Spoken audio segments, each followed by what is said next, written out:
One thing to look for, Dylan Johnson's injury. Now, Ryan Grubb, their offense coordinator, said he's going to play on the radio.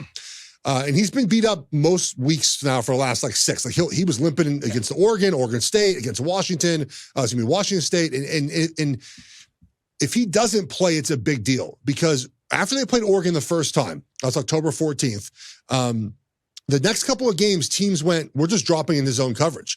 And they played decently well relative to the rest of the schedule for Washington. And then Dylan Johnson came along. And when Dylan Johnson's averaging 7 yards a carry, you're not dropping in soft zone anymore. And so if he's not there, their backups are okay. They're not great. I think Michigan just sits back in zone and says, hey, man, we're not letting you beat us deep, which is what Texas did in the second half. In the second half of this game, Washington scored one offensive touchdown with 11 minutes left in the third quarter. No more touchdowns the rest of the game. 3 field goals. So I think Michigan just sits back and says, we're not going to let you beat us deep, and we'll try to clamp down as we get closer to the red zone when there's less space in the field, there's less room to maneuver. You throw the ball outside the numbers now, our safeties are able to get there much easier.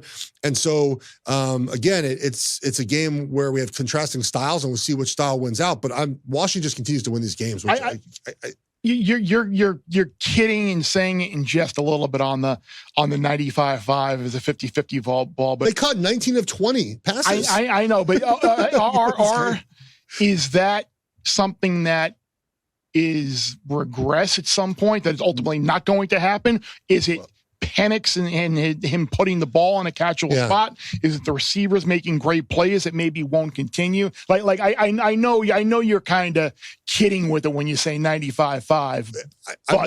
I've rooted against Washington enough now where it's the most frustrating part of watching them play. So 2 things. One is that Penix is very accurate, but one technical thing their wide receivers do really well is they don't put their hands up for the ball until the ball is there. So there was a play near the end of the Texas game where Rome Odunze caught the ball and the Texas cornerback was still looking back for the ball, and Rome was out of bounds already because as they're running, right, and they just kind of put their hands out to catch the ball like this because the ball is perfectly thrown. If you put your hands out early, the DB sees that and tries to swat away or put his hand up in the air. So part of it is their wide receivers do a great job of technically catching the football, and then Michael Penix, again, puts the ball on target. And so I'm curious to see, obviously, if he plays as well as he did on Monday, they're winning the championship. It just is what it is. But if he plays a little bit less, if they can force him into, by the way, that was the best game he had played all season under pressure. He had not looked that good all season under pressure, guys. He just was incredible. He was a heat check game. He was marvelous. He played great. Texas pressured him, and Michigan's going to have to pressure him. Different than Alabama. Alabama had a bunch of missed assignments, and Milroe couldn't check out of nothing. He didn't really understand what was coming. Sometimes empty. So it's going to be a fun game. It's just 2 heavyweight teams, and they're both really good. And so I'm excited to watch. Yeah, it's a good point about. No, I was going to say the sudden hands. I can picture the play you're talking about. The sudden hands of just throwing the hands up late. I think Odunze is probably going to be the second receiver too after Marvin Harrison. I know it's him, it's Neighbors, but man, he's going to be a good pro, I think. They got 3 guys too, Barrett. They got 3 NFL receivers at Washington. They got 3 guys that are going to play in the NFL. Yep. I would take Rome Odunze on the Chiefs tomorrow.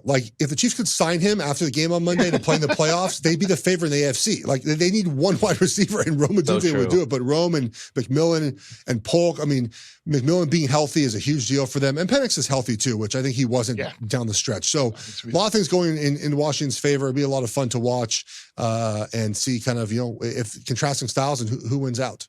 Any other derivatives that you've seen out there, either of you, Will or Sammy, on the title game? I have one other question, but it doesn't have to do with the title game, but I just wanted to put a ball in the title game if there was anything else out there that you guys look at.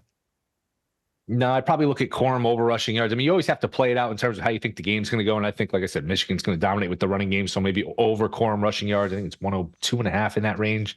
And if you think Michigan has a lead, gets a lead, maybe you look at Penix over attempts. Again, if you can parlay those, as long as you're not getting too worked over on the juice, those are correlated where, all right, Michigan gets a lead, Corum gets his rushing yards, his rushing attempts, and then Penix has over attempts. So those would be the ones just based on, the game script and how I think it's going to go. Bear Bets full episodes drop twice a week right here on the Bear Bets YouTube channel. Remember to subscribe to stay ahead of the odds, and let's celebrate all of our wins together.